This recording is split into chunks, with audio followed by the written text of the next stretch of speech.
शेखर ई study में आप सभी का स्वागत है। प्रिय विद्यार्थियों, हमारे इस ऑनलाइन इंस्टीट्यूट के माध्यम से आप सभी को गणित और हिंदी विषय का आधारभूत तरीके से अध्यापन कराया जाता है, जिसमें कहीं अगर थोड़ी बहुत त्रुटि हो जाती है तो उसके लिए हम क्षमा प्रार्थी हैं और इस संबंध में आपके सुझाव आमंत्रित हैं। धन्यवाद।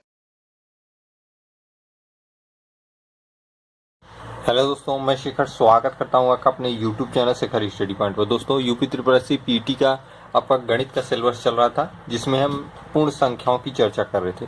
इसके सभी पार्ट आ चुके हैं, ये पूर्णतः समाप्त हो चुका है। ठीक है, मतलब एक आपका टॉपिक समाप्त हो चुका है, ये पूर्ण संख्या। अब हम देखेंगे भिन्न तथा दशमलव को। ठीक है, कौन सा देखेंगे? भिन्न तथा दशमलव। तो आइए इसकी शुरुआत करते हैं।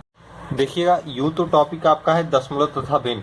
ठीक है, लेकिन आपको भिन्न में ही दशमलव का अध्ययन करना है। ठीक है, कोई दशमलव स्पेशल आपको नहीं बताया जाएगा या ऐसा कुछ इसमें इंक्लूड नहीं है कि दशमलव अलग से भिन्न अलग से होगा। ठीक है, जब आप भिन्न को पढ़ेंगे तो उसी के रूप में दशमलव आएगा। आप जानते हैं दशमलव अक्सर भिन्न में ही प्रयुक्त होता है, या तो दशमलव में संख्या लिखी रहती है उसे भिन्न में बदलकर हल करते हैं। ठीक है, तो दशमलव तथा भिन्न के अंतर्गत आपको भिन्न का ही रूप पढ़ना है। वो दशमलव में होगा, साधारण में होगा, जो भी होगा वो उस तरीके से बताया जाएगा। ठीक है, तो कंफ्यूज ना होइएगा कि दशमलव नहीं बताया गया, भिन्न बताया गया। तो भिन्न में ही आपको दशमलव पढ़ना है, भले वो लिखने का तरीका है कि दशमलव तथा भिन्न आपके सिलेबस में लिख दिया हो।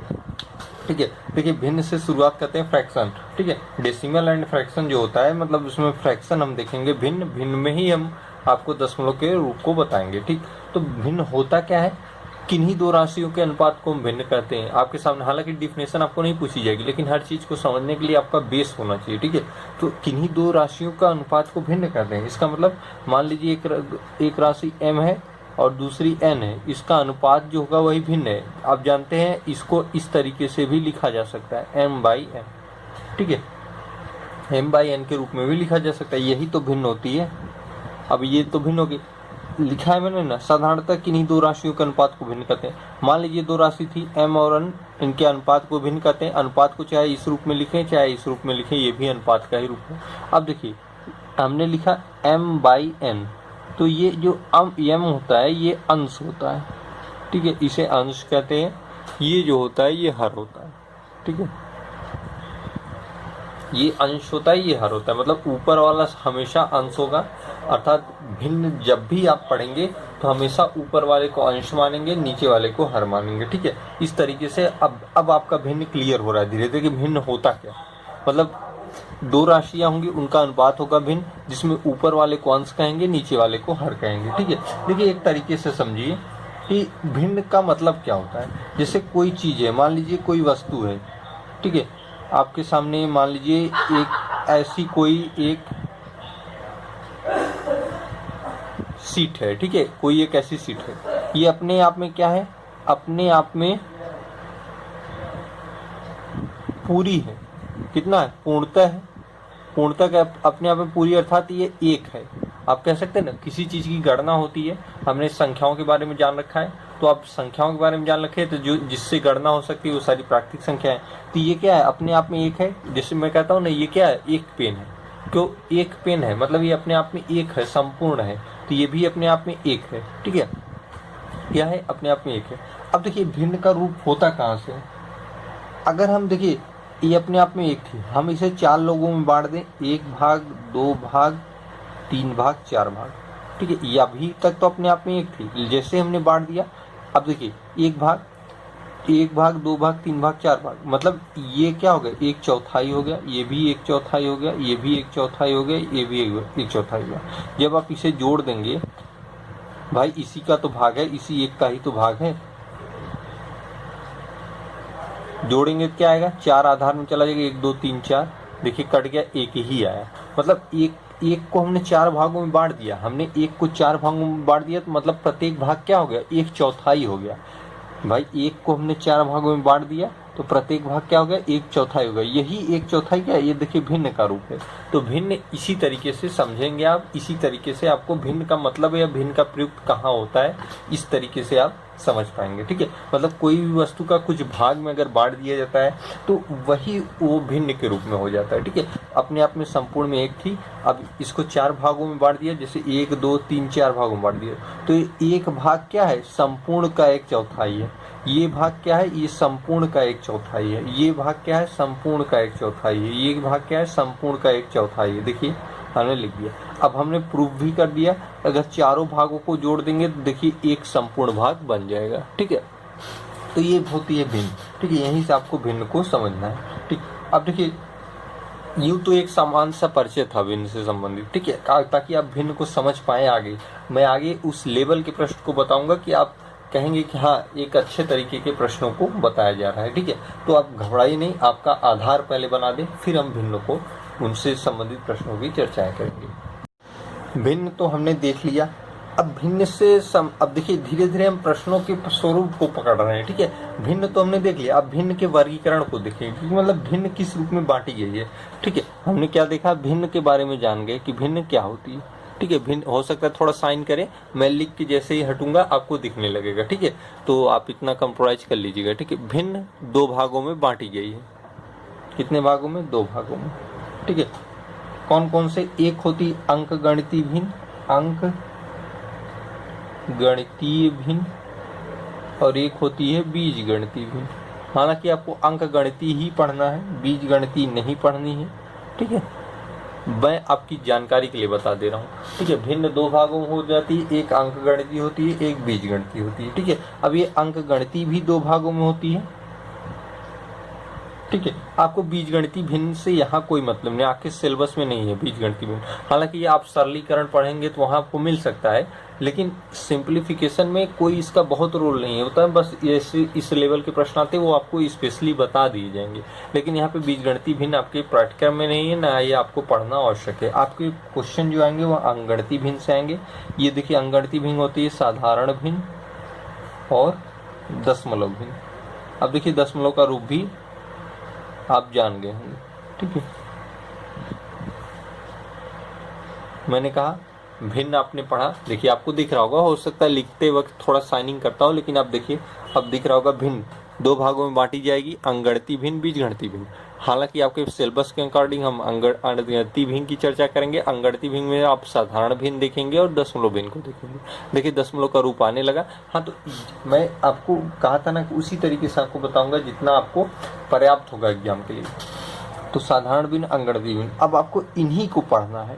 ठीक है, इन्हीं दोनों को आपको पढ़ना है, साधारण भिन्न को, अंकगणितीय भिन्न को, इनसे संबंधित प्रश्नों को। ठीक है, तो आप अपने टॉपिक को पहचान गए। बीजगणितीय भिन्न नहीं पढ़ना है, थोड़ा सा इनका परिचय जान लीजिए। अंकगणितीय भिन्न, बीजगणितीय भिन्न, चूंकि मैंने लिख दिया है तो बता ही दें।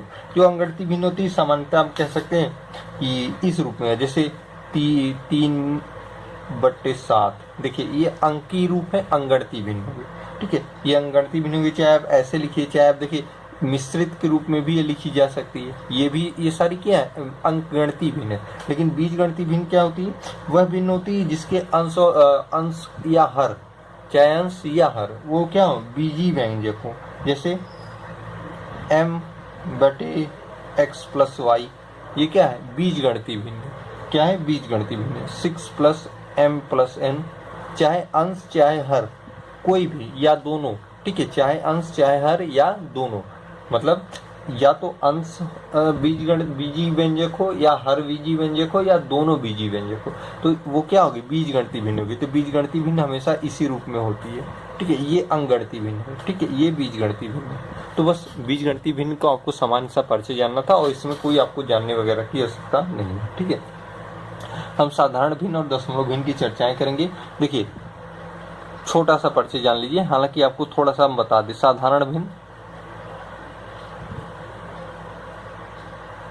और दशमलव भिन्न केवल ये परिचय है। ठीक है, बाकी आपसे रिलेटेड प्रश्न जो अभी आपको कराए जाएंगे। ठीक है, ये आपको एक सामान्य सा परिचय दे दिया जा रहा है। साधारण भिन्न क्या होती है भाई, साधारण भिन्न जैसे मैंने यहाँ बताया, ये क्या है, साधारण सी भिन्न है। क्या है, साधारण सी भिन्न है, इसे आप साधारण भिन्न कह सकते हैं। जैसे हम उदाहरण के तौर पर लिखते हैं 7/11, ये क्या है, साधारण सी भिन्न है। ठीक है, 7/11 हो गया, 9/13 हो गया। देखिए भिन्न उस न्यूनतम रूप को कहेंगे जो कैंसिल, अब आगे कैंसिल ना हो पाए। ठीक है, जैसे अब 9/18 लिख देंगे, 9 1 में 9, 9 2 में 18, अभी 1/2 का रूप हो गया।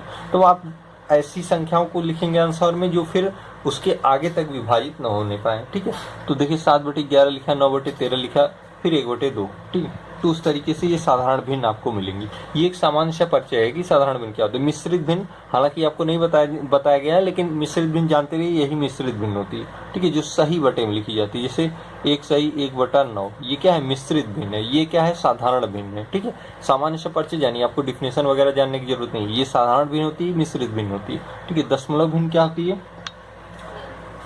देखिए दशमलव भिन्न में देखिए हर जो होगा, जो हर होता है, देखिए मैंने अनुसार की चर्चा की, हर जो होता है वो 10 या 10 की घात होगा, 10 की घात के रूप में होगा, 10 या 10 की घात में के रूप में होगा, तो वो दशमलव भिन्न होगी। थोड़ा सा ऊपर करके मैं इसके कुछ प्रकारों को लिख देता हूँ ताकि आप पहचान पाएं कि दशमलव भिन्न क्या होती है।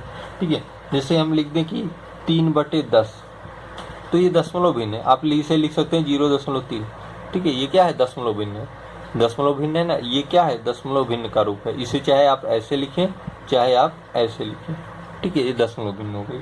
उसी तरीके से अगर आप लिख दें 1/17/100, 10 हर क्या होगा, देखिए यहाँ मैंने लिखा ना, हर होगा या तो 10 होगा या 10 की घात होगा। ये 10 की घात है ना, 10 के 100 को क्या लिखते हैं, 10 की पावर 2, तो 10 या 10 की घात के रूप में हर होगा तो वो दशमलव भिन्न होगी।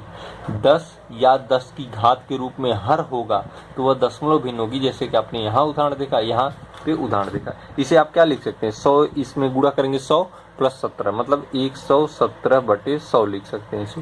ठीक है, या तो आप भिन्न के रूप में, दशमलव भिन्न के रूप में लिखेंगे 1.17 आप लिख सकते हैं। भाई 100 का भाग देंगे तो यही आएगा। ये क्या है, दशमलव भिन्न के रूप में। तो दशमलव भिन्न समझ गए, साधारण भिन्न समझ गए, ये मिश्रित भिन्न होती है। ठीक है, इसे समझ गए।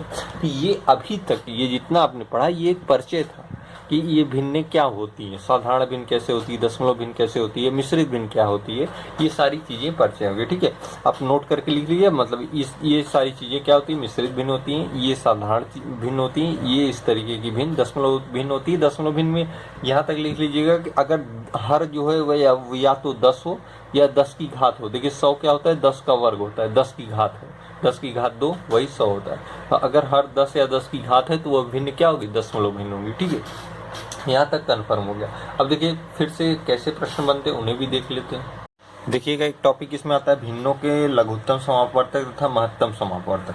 हालांकि एलसीएम और एचसीएफ जिसे आप लघुत्तम समापवर्तक और महत्तम समापवर्तक कहते हैं वो आपके सिलेबस में नहीं दिया है, लेकिन ये भिन्न के अंतर्गत आ जाता है। ठीक है, तो आप थोड़ी सी इस रूप को देखेंगे कि एलसीएम क्या होता है, अर्थात लघुत्तम समापवर्तक क्या होता है और महत्तम समापवर्तक क्या होता है। इनको जान जाएंगे तो आप भिन्न से रिलेटेड जो प्रश्न पूछे जाएंगे आपके एलसीएम और एचसीएफ से, उसे आप आसानी से कर पाएंगे। जैसे अगर हम एलसीएम की बात करें, ठीक है, एलसीएम इसे कहते हैं लघुत्तम समापवर्तक।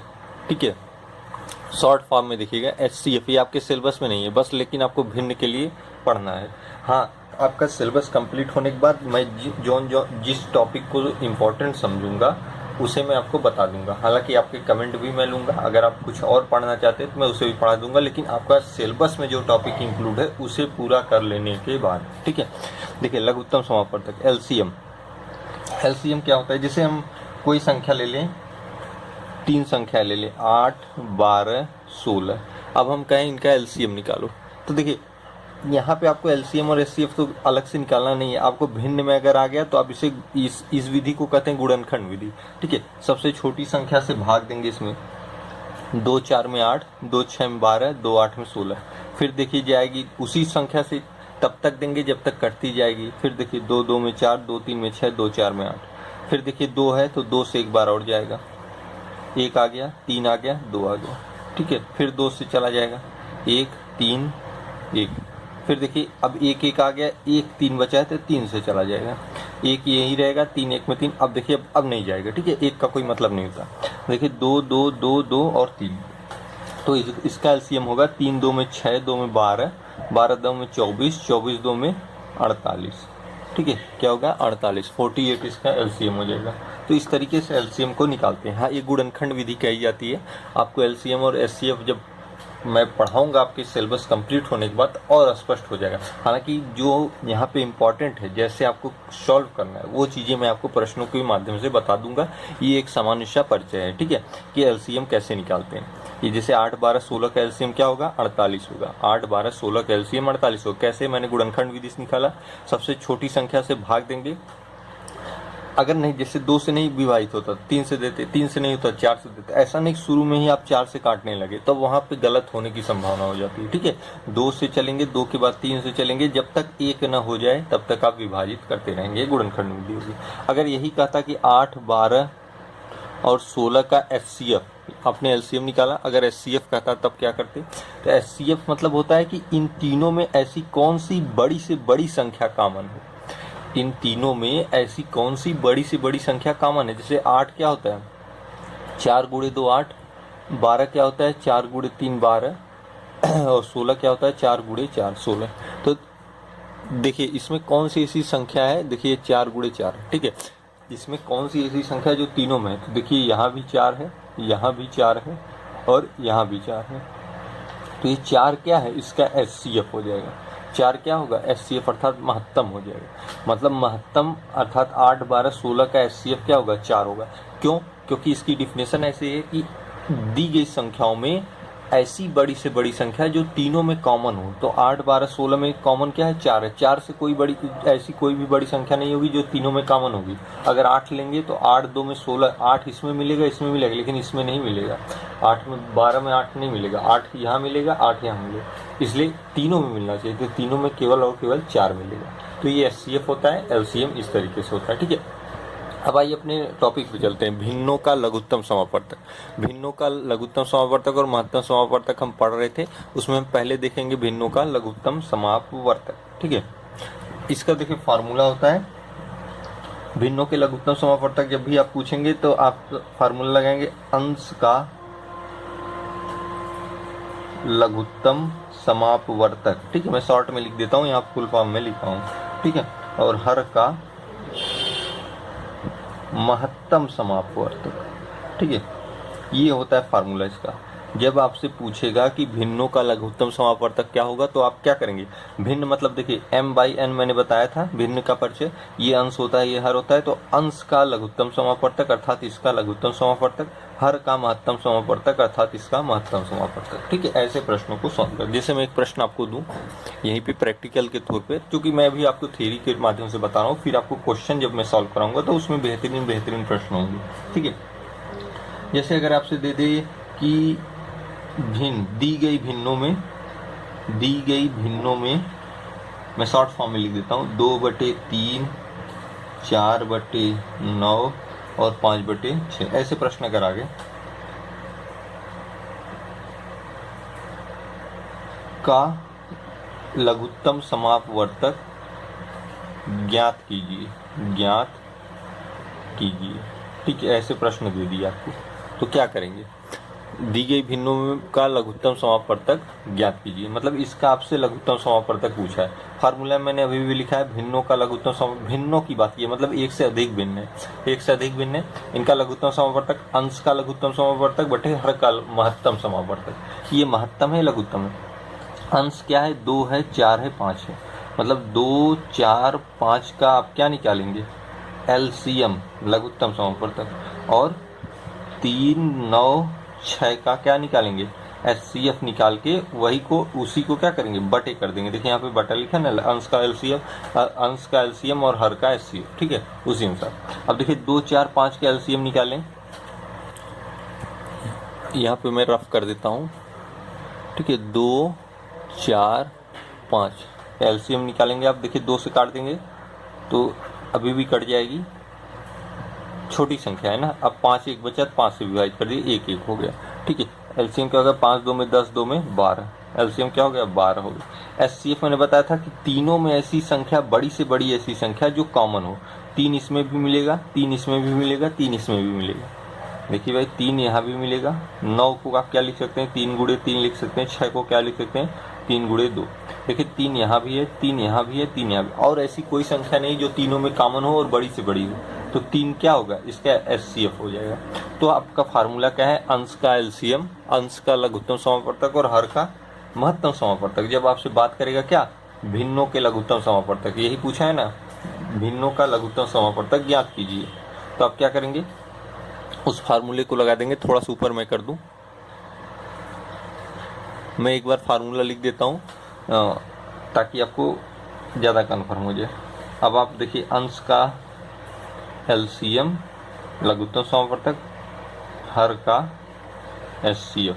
अब ये लिखेंगे, अंश का एलसीएम देखिए क्या आया है 12 आया है, हर का एचसीएफ क्या है 3 है, 3 4 में 12, 4 आपका क्या हो गया आंसर हो गया। मतलब आप कह सकते हैं कि भिन्न इतने का लघुत्तम समापवर्तक क्या होगा 4 होगा, क्या होगा 4 होगा। ठीक है, तो इस तरीके से आप इसे सॉल्व करेंगे।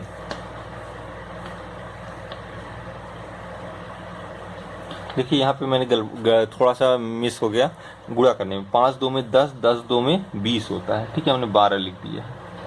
ठीक है 20, ये 20 होगा। फिर से कर लीजिए, इसे कैंसिल करके यहाँ पे चूंकि 12 लिख दिया ना इसलिए पूरा गलत हो गया। 5 2 में 10, 10 2 में 20। ठीक है, तो हो जाएगा 20/3। क्या हो जाएगा 20, ये आपका आंसर होगा। एलसीएम क्या है 20 है और एचसीएफ क्या है 3 है। तो गुणा करने में थोड़ी सी गलती हो गई थी, किया मैंने सही था लेकिन इसको करने में थोड़ा सा मिस्टेक हो गया, तो आप 20/3 हो गया, ये कटेगा नहीं। तो 20/3 क्या हो गया आपका आंसर हो गया। तो इस तरीके से प्रश्नों को सॉल्व करते हैं। ठीक है, इस तरीके से प्रश्नों को सॉल्व करते हैं। ये आपका थोड़ा सा आपको टॉपिक से मैंने परिचय करा दिया कि भिन्नों का लघुत्तम समापवर्तक कैसे निकालते हैं, एलसीएम क्या होता है, एचसीएफ क्या होता है। अब आगे के पार्ट में हम भिन्नों के एचसीएफ की चर्चा करेंगे, अर्थात भिन्नों के महत्तम समापवर्तक।